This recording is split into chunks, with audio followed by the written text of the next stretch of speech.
Hey everyone, it's Minius! Well, this must be a mistake. And this is a real video, which I was not planning on, but BioWare released a new Mass Effect trailer or teaser, and it caught my interest, so let's try something. But first, if you haven't yet seen the trailer, there's a link to it in the description box. I recommend looking at that video before you watch this video, but it's up to you. Also, there are major spoilers for Mass Effect games in this video, so if you are considering playing the series for the first time, I recommend you stop till you at least play the first 3, which are getting a remaster next year.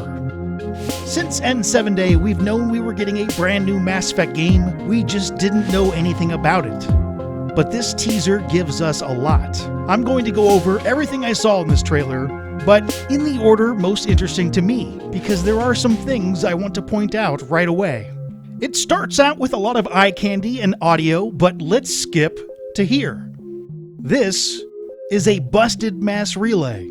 Skip forward a bit more and you get to this, Ruined Reaper. Skip towards the end and this is Mass Effect fan favorite character Liara T'Soni. So keep all that in mind, because from the beginning of this trailer to shortly after the busted mass relay, we are played audio clips from known moments in the history of the Mass Effect games. Until here. Is anyone receiving this? We've lost contact. People have lost contact with each other, and that's new.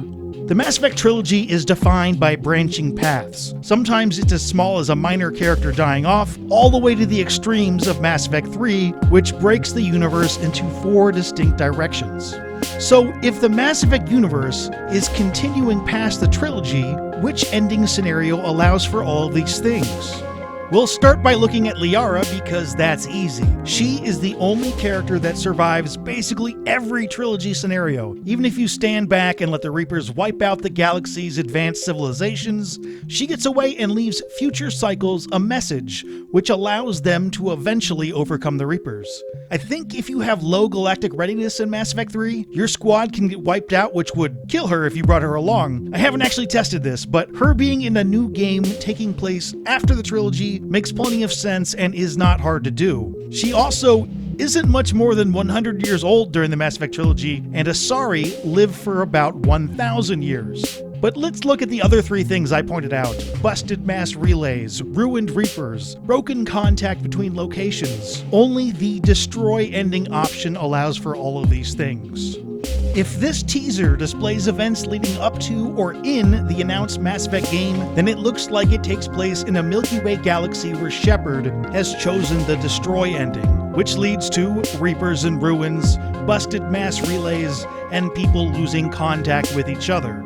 Technically, Reapers could get ruined in the other endings, but the relays would not be busted in the fail ending and were rebuilt in the control ending, and in the case of Synthesis, the Liara in this new trailer would have glowing eyes. And she does not. I'm not 100% sure how the Mass Effect community would take a new game with a canonical ending, but there aren't a whole lot of ways to do a Mass Effect trilogy sequel without doing that, and Destroy is probably the ending that the most Mass Effect fans would be okay with. Not all, but probably most. Other plot teases in this trailer are a lot more hazy. Liara clearly picks up a piece of an N7 helmet, and there are other people allowed to wear that specific helmet in the Mass Effect universe, but that has to be Shepard's, right?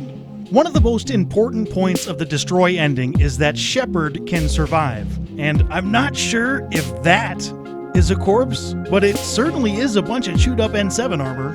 So is Shepard dead? The thought of Liara smiling while standing over a dead Commander Shepard is just bizarre. The only thing now to do is spout wild speculation. You want to see how far I'll go? Did the commander throw away the famous N7 armor in a pile and leave? That seems unlikely.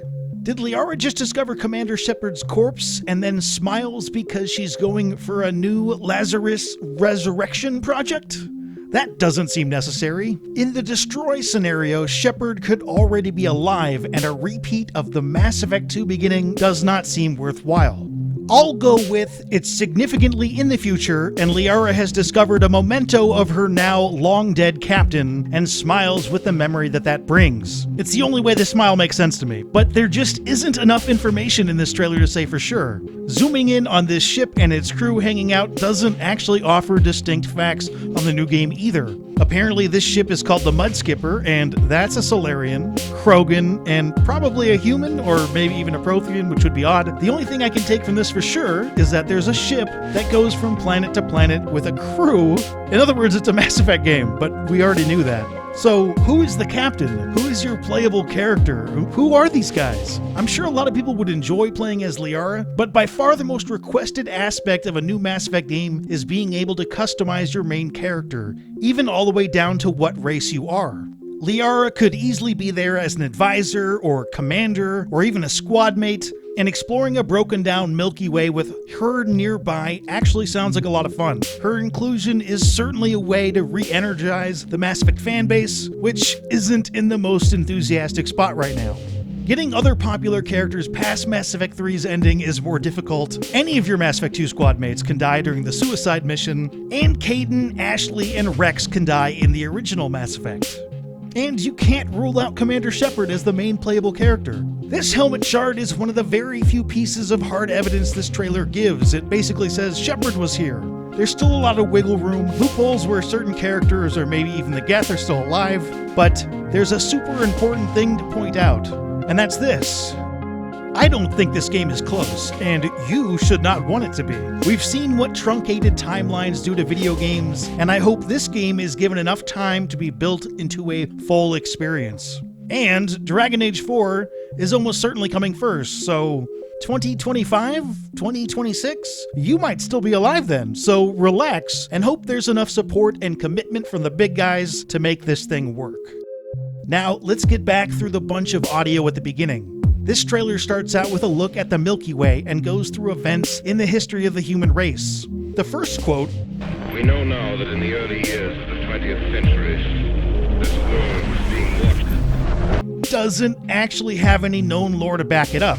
We know for sure that Protheans were watching humans, but at its most recent, that was 50,000 years ago, so definitely not the 20th century.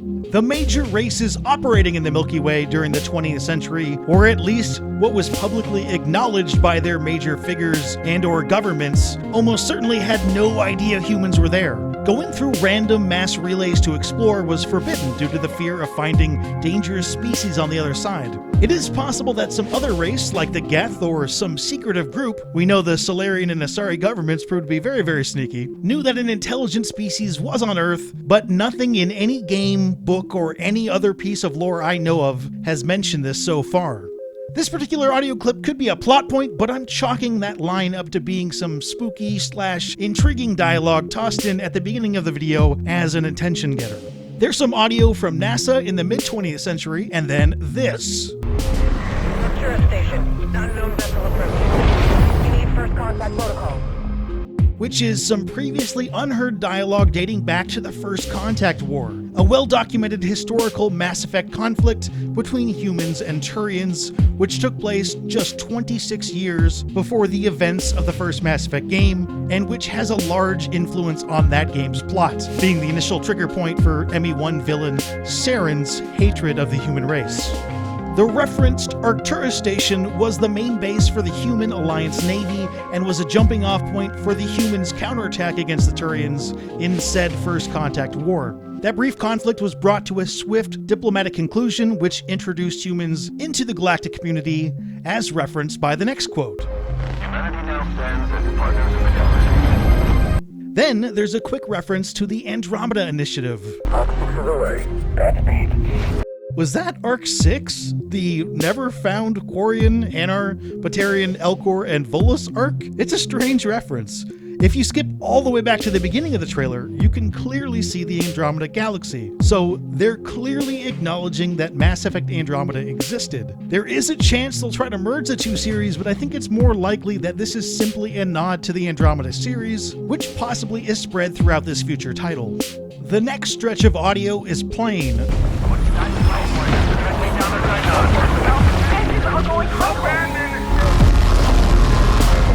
We see dreadnoughts destroyed in Mass Effect 3, and basically everything gets torn up. As I've been over, if destroy becomes canon, this audio makes sense. Is anyone receiving this? We've lost contact. It's also the most informative out of all of the audio we get. There's definitely a game in reconnecting society lost by the destruction of the mass relays. That scenario is a bit similar to most of what you do in Mass Effect Andromeda, and as they just did that, maybe that isn't a direction they'll go in, but it is a thought. The last piece of audio in the trailer is a jumble.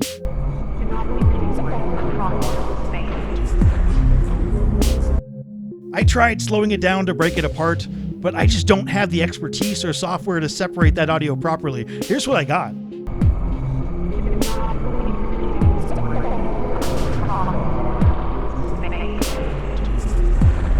That could be a mix of characters who will be in the new game made up of audio from the previous games. I feel like I heard Liara and Erdnot Bakara, but I also feel like I'm hearing voices that aren't there. My guess, though, is that what's here isn't nothing, and whoever put that scrambled audio together sought to tease us. If you've got theories or things you noticed, the comments section is a good place for them. I'm going to drop the complete trailer back in right here and allow you to ponder possibilities before I sign off.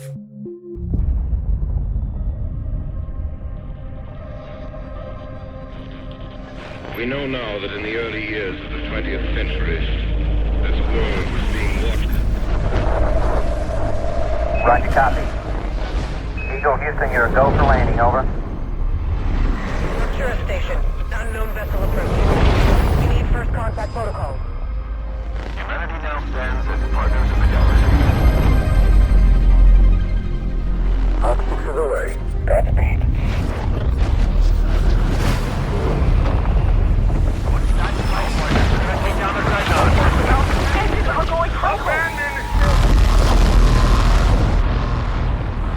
Is anyone receiving this? We've lost contact. Do not repeat across space.